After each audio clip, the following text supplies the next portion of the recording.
kepada Pak Heru selaku dosen praktikum fisika kami, kepada asisten dosen kami Ko Aldi dan C. Karen, juga kepada rekan-rekan seperjuangan kami di kelas praktikum fisika, serta siapapun Anda yang menonton video ini, kami ucapkan selamat siang. Sini kami dari kelompok B8 Praktikum Fisika KPC akan mempresentasikan laporan kami mengenai praktikum energi mekanik. Kelompok kami terdiri dari 2 orang. Pertama adalah rekan saya. Nama saya Ronald. Dan nama saya Jeremy. Sebentar lagi presentasinya akan dimulai.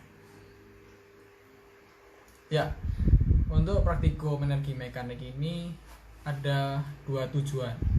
Yang pertama adalah untuk dapat memahami konsep gerakan benda dan juga memahami hukum kekalahan energi. Yang kedua, yaitu kita dapat menentukan besar energi yang hilang sepanjang lintasan. Dalam praktikum ini ada beberapa alat yang diperlukan. Yang pertama adalah kit percobaan mekanika. Dapat dilihat bahwa ada 2 lintasan. Nomor 2 itu ada 2 jenis lintasan seng dan lintasan spon. Lalu yang ketiga adalah ada alat pembatas dan pengukur ketinggian untuk mengukur ketinggian bola yang akan dilepaskan. Keempat adalah timbangan digital untuk mengukur massa bola ini. Yang kelima ada 3 buah kelereng bola yang tadi saya maksud, kelereng dengan 3 ukuran yang berbeda-beda, besar, sedang, dan kecil. Lalu yang keenam ada kertas karbon serta kertas buram, ini untuk mendapatkan hasil jejak saat bola menyentuh kertas hingga bisa dapat diukur. Lalu yang ketujuh ada gunting, isolasi, serta rollmeter. Untuk dasar teori dari praktikum ini adalah energi mekanik merupakan energi yang dimiliki suatu benda dan terdiri dari energi kinetik serta energi potensial. Energi kinetik adalah energi yang dimiliki suatu benda yang memiliki massa dan kecepatan. Di energi kinetik dapat digarisbesarkan bahwa energi yang dimiliki benda yang bergerak. Untuk energi potensial memiliki arti bahwa energi yang dimiliki suatu benda yang memiliki massa dan ketinggian atau posisi serta mendapat pengaruh dari percepatan gravitasinya masih berupa potensi energi yang dimiliki. Karena energi mekanik terdiri dari 2 jenis energi, yaitu energi kinetik dan potensial, maka dapat dijabarkan secara rumus matematis, yaitu energi mekanik sama dengan energi kinetik ditambah energi potensial. Sedangkan energi kinetik sendiri menurut artinya dapat dijabarkan rumus menjadi setengah mv kuadrat, sedangkan energi potensial dapat dijabarkan jadi mgh. Itu hukum kekalahan energi. Hukum kekalahan energi ini berbunyi energi tidak dapat diciptakan atau dimusnahkan. Energi hanya dapat diubah dari satu bentuk energi ke bentuk energi yang lain. Hal ini menunjukkan bahwa energi dapat dikonversi ke bentuk energi yang lain, tetapi tidak pernah dapat untuk dimusnahkan. Selanjutnya, walaupun energi ini tidak dapat dimusnahkan, pada praktiknya ada besar energi yang tidak sama di setiap langkah kerja. Jadi energi di awal sistem sama di akhir ada perbedaan. Hal itu menandakan bahwa adanya energi yang hilang dari sebuah sistem. Tentunya sesuai dengan hukum energi yang tadi, energi tersebut tidak musnah, melainkan berubah menjadi suatu bentuk energi yang lain yang tidak dapat diukur secara langsung tanpa alat bantu oleh manusia. Besarnya energi yang hilang ini dapat dicari dengan menghitung atau mengurangkan energi di akhir sistem dengan energi di awal sistem.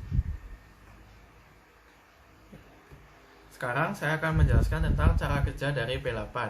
praktikum kami, yaitu yang pertama adalah mengukur berat ketiga bola dengan massa yang berbeda tersebut. Yang kedua, meletakkan kertas buram dan menempelkannya dengan selotip. Yang ketiga, melapisi kertas buram tersebut dengan kertas karbon. Yang keempat, menempelkan kertas karbon beserta kertas buram pada lintasan jatuh. Yang kelima, mengukur ketinggian papan terhadap lantai. Yang keenam, mengukur sudut tembak sebesar 45 derajat dengan memutar tuas yang ada di ujung. Yang ketujuh, memberikan tanda pada ketinggian tertentu untuk menjadi titik awal jatuh kelereng.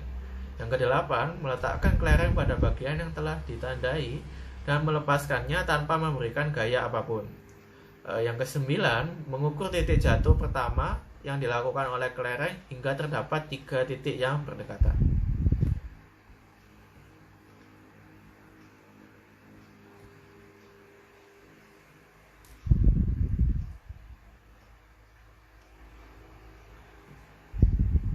Yang berikutnya adalah data hasil pengukuran.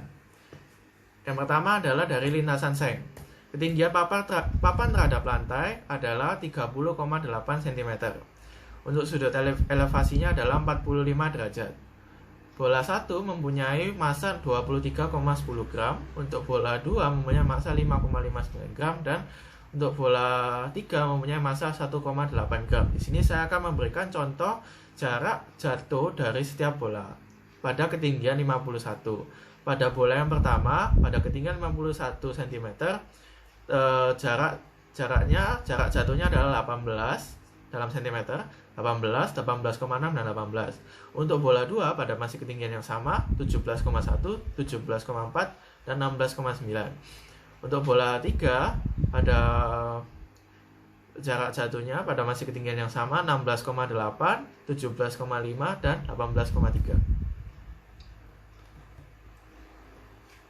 Untuk data hasil pengukuran yang berikutnya adalah ini kita akan membahas tentang lintasan spons. Ketinggian papan masih sama dari sebelumnya 30,8 dan sudut elevasinya 45 derajat. Massa bolanya masih sama. Di sini saya akan melakukan perbandingan yang sama, yaitu pada ketinggian yang sama pada 3 bola ini. Kita lihat pada bola yang pertama pada ketinggian 51 cm, jarak tembaknya dalam cm adalah 17,8, 18,8 dan 18 cm. Untuk bola 2 pada ketinggian yang sama 17,7, 18,8 dan 15. Untuk yang bola ketiga pada ketinggian yang sama 51 cm, 16,5, 16,3 dan 15,4 cm. Sekarang ini kita bisa lihat analisa data untuk di lintasan seng. Saya sekali lagi akan memberikan contoh pada ketinggian 51 cm atau 0,51 meter. Jarak jatuh rata-ratanya adalah 0,182. Lalu kecepatannya 1,335. Delta E atau energi yang hilang adalah 0,003 Joule. Itu untuk bola 1. Untuk bola 2 jarak jatuh rata-ratanya adalah 0,171. Kecepatannya adalah 1,294. Dan energi yang hilang dalam Joule adalah 0,003 Joule. Untuk bola 3 adalah jarak jatuh rata-ratanya 0,175, kecepatannya 1,311 meter per second, dan untuk delta E atau energi yang hilang 0,00007. Untuk yang kedua adalah analisa data dari lintasan spons. Masih sama, kami akan menggunakan ketinggian pada 0,51 meter. Pada bola 1, jarak jatuh rata-ratanya adalah 0,182. Untuk kecepatannya 1,335 dan delta E atau energi yang hilang adalah 0,0054 Joule. Pada bola 2, jarak jatuh rata-ratanya adalah 0,171 meter, kecepatannya 1,295 dan delta E atau energi yang hilang 0,001 Joule. Pada bola ketiga, jarak jatuh rata-ratanya adalah 0,16, kecepatannya 1,254 meter per second dan delta E atau energi yang hilang pada misalnya 0,00049 Joule. Berikutnya saya akan memberikan contoh perhitungan grafik. Contohnya saya ambil dari lintasan 1 sek dan bola 1. Kita menggunakan di sini G-nya adalah 9,8 meter per second. HB-nya adalah ketinggian dari papan terhadap lantai 0,308 meter. sudut tembaknya masih sama 45 derajat menggunakan bola 1 dengan massa 0,0231 kg. Di sini perhitungannya kita menggunakan A dan B. Untuk perhitungan A itu caranya adalah sigma xn kuadrat dikali sigma yn dikurangi sigma xn dikali dengan sigma xn yn dibagi dengan n dikali sigma xn kuadrat dikurangi sigma xn yang dikuadratkan. Besarnya A adalah minus 0,024. Sedangkan untuk yang B, rumusnya adalah n dikali dengan sigma xn yn dikurangi dengan sigma xn dan sigma yn. Untuk dia dibagi dengan n sigma xn kuadrat dikurangi sigma xn yang dikuadratkan. Lalu di sini kita bisa melihat persamaan garis regresinya, yaitu y sama dengan a plus bx. Dengan persamaan garis y sama dengan minus 0,024 plus 0,993x. Ini di sini adalah contoh dari grafiknya. Jadi ini judul grafiknya adalah grafik hubungan jarak tembak dengan perubahan ketinggian. Yang tadi yaitu dengan lintasan seng dan bola 1. Bisa dilihat di sini garis hitam ini adalah data regresi dan titik-titik merah itu adalah data percobaan kami. Di sini kami akan mulai masuk tentang pembahasan dari 3 bola tersebut pada lintasan seng. Dapat dilihat di atas, semakin tinggi HA atau tinggi bola di kelereng dijatuhkan, semakin jauh pula kelereng akan mendarat. Dari hasil percobaan kami, energi yang hilang sepanjang lintasan paling besar dialami oleh kelereng 1, yaitu sebesar 0,003 Joule, dan energi yang hilang sepanjang lintasan paling kecil dialami oleh kelereng 3, yaitu sebesar 0,00007 Joule. Berikutnya ini masih lanjutan dari pembahasan lintasan seng tadi. Dari percobaan yang kita lakukan itu terdapat perbedaan yang cukup acak dari data yang diperoleh. Contohnya pada lintasan seng tadi, jarak terjauh dari ketinggian yang sama diperoleh oleh bola 2 yang mempunyai massa yang lebih kecil daripada bola 1. Tetapi hal ini tidak terjadi di semua ketinggian dan hanya terjadi di ketinggian 0,51 meter, 0,81 meter, dan 0,91 meter. Faktor-faktor yang bisa menyebabkan hal tersebut terjadi adalah lintasan seng yang tidak lagi sepenuhnya licin. Jadi beberapa bagian dari lintasan seng terdapat bagian yang tidak licin. Kelereng yang sudah berbentuk tidak simetris atau sudah cacat yang berpengaruh pada gerak parabola kelereng selama di udara ataupun saat bergerak sepanjang lintasan. Ini adalah pembahasan dari lintasan sports. Masih sama dapat dilihat di atas, semakin tinggi HA-nya, semakin jauh pula bola akan mendarat. Dari hasil percobaan kami, energi yang paling besar adalah 0,005 Joule dan yang paling kecil adalah bola 3 yaitu 0,00049 Joule. Ini masih lanjut pembahasan. Jika dibandingkan antara percobaan 1 dan percobaan 2 tadi, kelereng pada lintasan spons mempunyai jarak terjauh lebih besar daripada lintasan spons. Hal ini dikarenakan pada lintasan spons yang mempunyai koefisien gesek kinetis yang lebih besar daripada lintasan seng, menyebabkan kelereng sepanjang lintasan mengalami rotasi. Jadi kelereng pada lintasan spons ini berputar pada perjalanannya. Hal ini akan menaikkan kecepatan bola pada saat di titik B sehingga jarak jatuh terjauh bola pada lintasan spons lebih jauh daripada jarak jauh terjatuh bola pada lintasan seng. Hal yang dapat dibandingkan lagi dari 2 percobaan di atas adalah besarnya energi yang hilang pada 2 lintasan.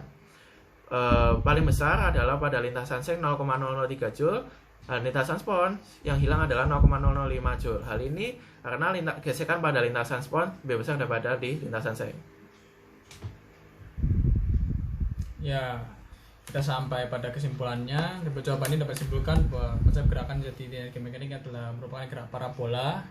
Parabola berarti berada di sumbu X dan sumbu Y karena sudut elevasi awal pada kecepatan awalnya. Kecepatan awal ini muncul karena aplikasi hukum kekekalan energi, di mana energi mekanik benda di suatu titik sama dengan energi mekanik tersebut setelah mengalami perubahan posisi. Dan bila terdapat energi dari luar dapat mempengaruhi berupa energi yang hilang, dapat tulis sebagai delta E kebersamaan energi mekanik tersebut. Ya, ini adalah kesimpulan yang kedua. Ini di sini kita akan memberitahu tentang delta E atau energi yang hilang pada masing-masing bola pada masing-masing lintasan. Untuk untuk lintasan 1, bola 1 yang hilang adalah 0,0231. Sebesar 0,003 Joule. Untuk bola 2 yang hilang adalah 0,0003 Joule, dan pada bola yang ketiga adalah sebesar 0,00007 Joule. Pada lintasan kedua atau lintasan spons, energi yang hilang pada bola 1 adalah 0,005 Joule, pada bola 2 0,001 Joule, dan pada bola yang ketiga 0,00049 Joule. Oke, itu tadi kesimpulannya. Dan ini daftar pustakanya dapat dilihat. Dan terima kasih telah menonton video laporan praktikum kami. Jangan lupa like, komen, dan subscribe. Ya. Thank you. Sekian dari presentasi kami. Terima kasih.